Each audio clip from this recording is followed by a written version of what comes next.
Good evening, everyone. Tonight, I'll fill you in on all the local headlines as well as some groundbreaking world news. I'm Leah Gedies, and you're watching UMass News Now.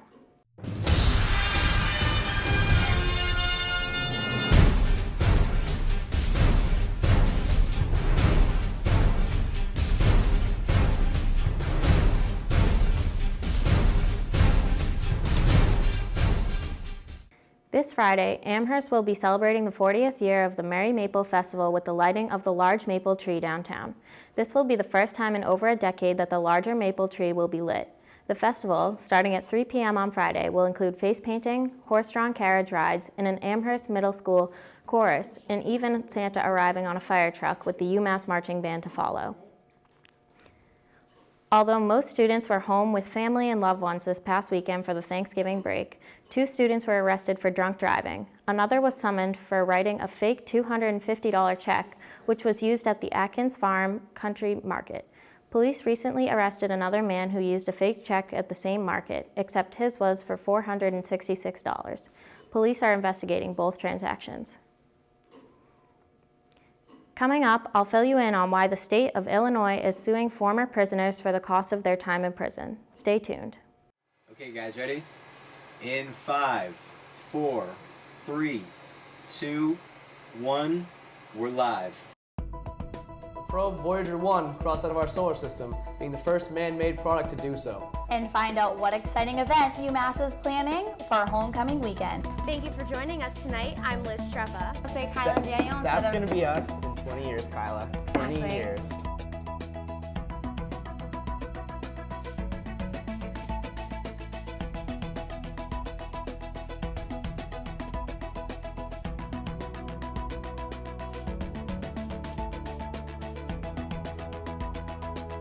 If students don't start returning the locks and towels that they borrow, they might soon be locked out of free rentals.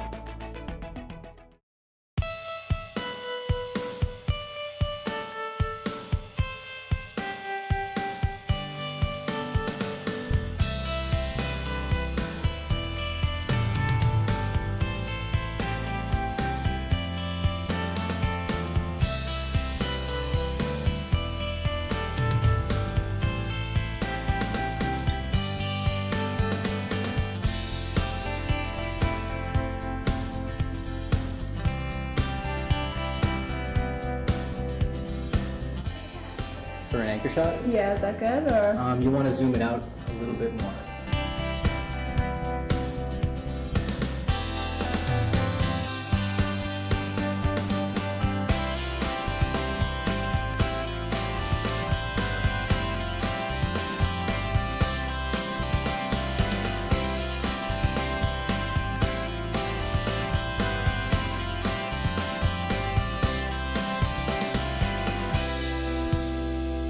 For more news updates around campus, like us on Facebook and follow us on Twitter. Until next week, have a good night, UMass.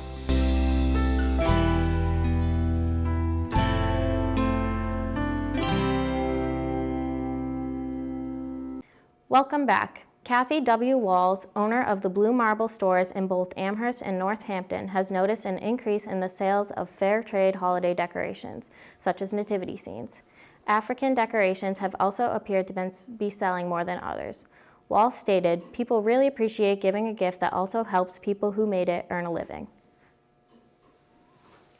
Earlier this fall, UMass launched a web page about diversity that includes procedures, policies, news, and events that have to do with diversity and equality at UMass. The site was launched before the events at Mizzou, but has gained popularity since then. UMass students in the Amherst community can view the 215 Diversity Strategic Plan on this webpage and much more. Coming up, we'll have an all-new segment of Mass Hollywood featuring Hannah Brown and Rebecca McWeeny. Hey, girls. Good evening, everyone, and welcome to an all-new segment of Mass Hollywood. Here, we'll tell you all the new celebrity gossip and groundbreaking Hollywood headlines. I'm Hannah Brown. And I'm Rebecca McWeeny. Thanks for tuning in. Beyonce and Chris Martin have released their much-hyped duet together titled Hymn for the Weekend. After premiering on a BBC radio show Monday morning, fans should expect to see it again Friday after Coldplay's new album is released. Lead singer Chris Martin is excited for the band to have a more upbeat party song on their roster, citing influences like Flo Rida for the out-of-character tune. The band praised Beyonce for her willingness to participate, as well as her professionalism while recording. I haven't heard that song yet. It's good. It's fun. Is it? It definitely is more upbeat. I feel like Coldplay has a lot of like slow kind of I like their the song they sleepy songs. just released before this one that they that they performed performed on at the AMAs. Yeah, I like that too. I thought that It's was really fun. good. And Beyonce, I mean, Beyonce's whatever good she in touches everything. turns to gold. So I'm sure they'll see a lot of success with it. Yeah. Moving to a different genre of music, country singer Miranda Lambert finally opened up about her divorce from fellow country star Blake Shelton. They were married in 2011 and got divorced earlier this year. They originally asked for privacy during the difficult time, and she's been very quiet about the split until this past week. Miranda claimed that she does not regret her relationship at all and that they gave it their best try. She also stated in an interview with Cosmopolitan magazine that because he was such a good man that he gave her a great launching pad for the future. She then said, "I will never take that for granted." Though Shelton is currently dating co-judge Gwen Stefani on The Voice, Lambert plans to stay out of the dating scene for a while. Music is her outlet when she's having a hard time, and just like anyone else going through this, it does get hard, but she's doing just fine.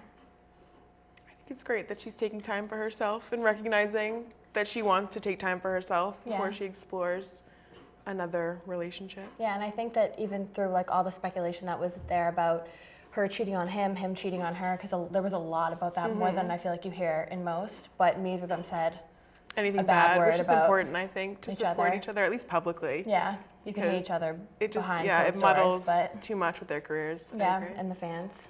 So. Right. Sofia Vergara and Joe Manganiello wed last Sunday in a flower-filled ceremony at a resort in Palm Beach, Florida, in front of family and friends. The couple met after Vergara's Modern Family co-star, Jesse Tyler Ferguson, introduced them in the summer of 2014. The pair became engaged on Christmas Day of that same year.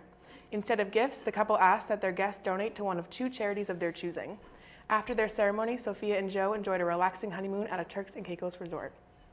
Yay, I'm happy for them. I know, they seem really happy, Yeah. really in love. It happened really fast. Definitely very fast, but But good for them. if sometimes they're that's how it happy. happens. Yeah, and I like that they had all of the, instead of giving gifts, that they had people donate Right, to charities because- because they can afford And to. no one's going to give them anything that they probably don't already have. Yeah. In terms of I'm like assuming they both blenders have and- their own houses and all that stuff, so they can Right. just move all the stuff in. So I like that too.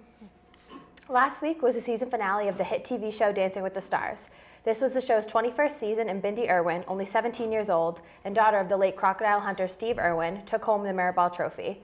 She was partnered with Derek Huff and was known this season for her sweet disposition and optimistic personality. She attributes a lot of her spirit to her father. She works with her family running the Australia Zoo and thinks that having opportunities like Dancing with the Stars is a great outlet for her to get out their message about endangered species and the issues it causes when the Earth loses one. The Australia Zoo has rescued and rehabilitated over 58,000 animals in the past 10 years. Bindi feels that she can never say she's done with her job of helping animals, but felt so lucky that she took that break to be in the competition and claimed that it changed her life. I'm glad she won. Yeah, me too. Did you watch the season?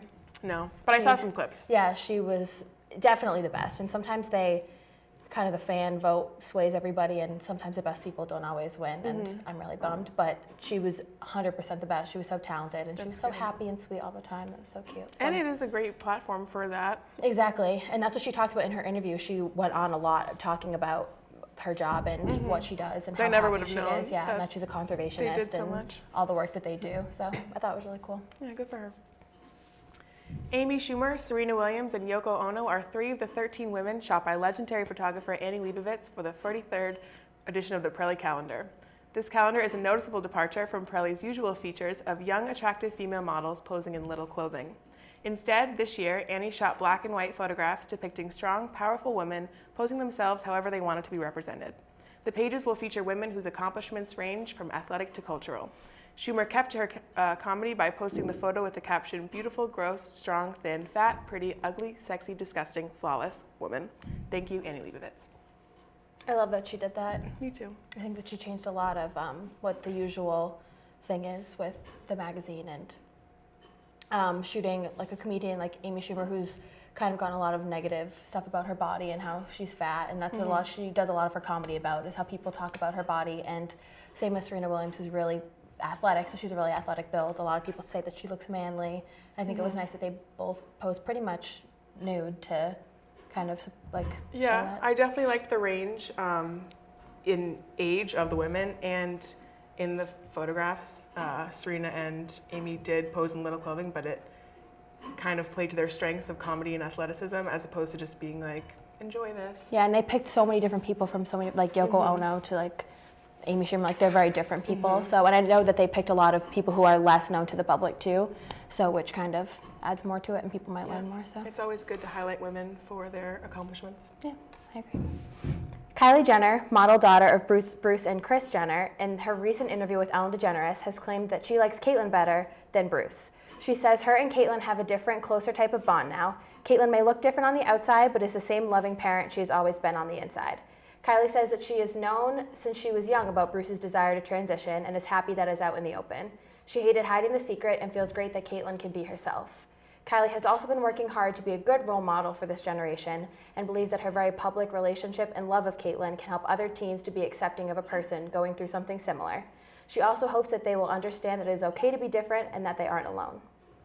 I think it's great that Caitlyn has this platform to speak on transgender issues because they definitely have not been represented in the media field at all. Very, like, Laverne Cox, Caitlyn Jenner, but other than that, very few people have as much. And they're both relatively new, Laverne right. being a bit older than Caitlyn in terms of her spotlight. But it's funny because Chloe was just on Ellen saying that she sees very little similarities between Caitlyn and Bruce's personalities. Yeah, and Kylie, I watched the interview and Kylie was saying how besides, other than now they can talk about makeup and clothes and stuff like that, that she's the same person that she's always been. So I think it's interesting how two people in the same family, sisters, can Right, think and so it might be differently. different because Caitlyn fathered Kylie as opposed to, but I mean.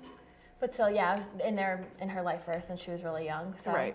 And I think that since the Kardashians, they kind of have a weird way of getting into the spotlight. I think that it's important that they use it their for good, right? really, really intense fame to use it for something good other than Which just. I think Caitlyn has definitely been doing. She's been doing a and lot. now Kylie is trying to do it too. Right. So. Unfortunately, that is all the time we have for you tonight. Be sure to tune in at the same time next week for an all-new segment of Mass Hollywood. I'm Rebecca McQueenie. And I'm Hannah Brown. Have a great night. 25-year-old Freddie Gray was an African-American man who was arrested earlier this year for running away from police officers in Baltimore.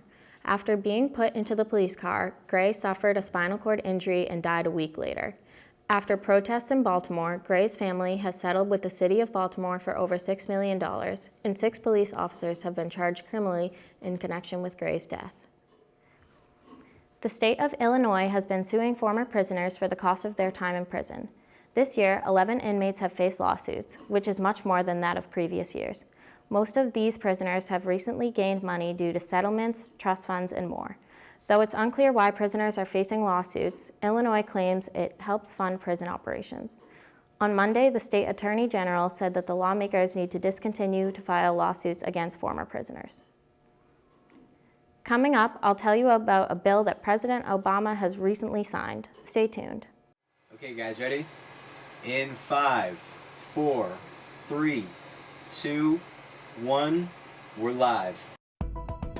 Probe Voyager 1 crossed out of our solar system, being the first man-made product to do so. And find out what exciting event UMass is planning for our homecoming weekend. Thank you for joining us tonight. I'm Liz Streppa. That's going to be us in 20 years, Kyla. 20 years.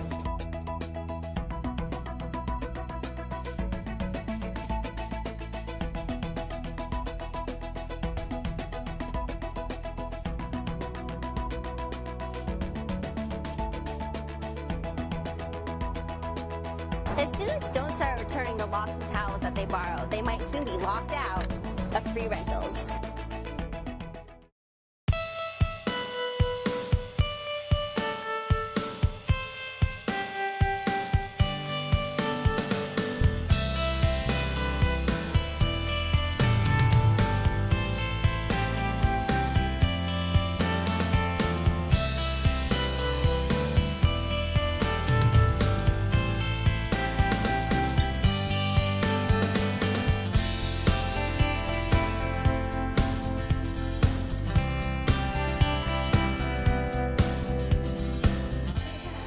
For an anchor shot, Yeah, is that good or? you want to zoom it out a little bit more.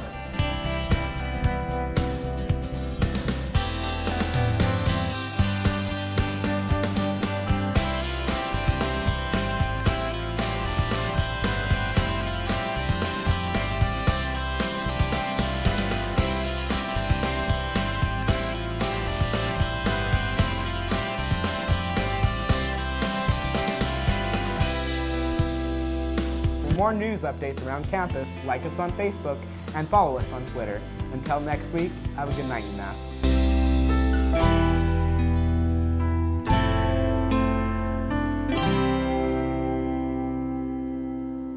On Wednesday, November 25th, President Barack Obama signed a bill allowing military dogs to retire in the United States.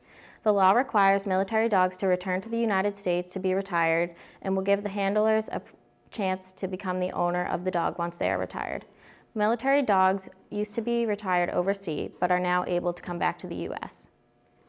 And that concludes tonight's newscast. Be sure to tune in next week to hear the latest local news headlines and groundbreaking world news. I'm Leah Gedies. Have a great night.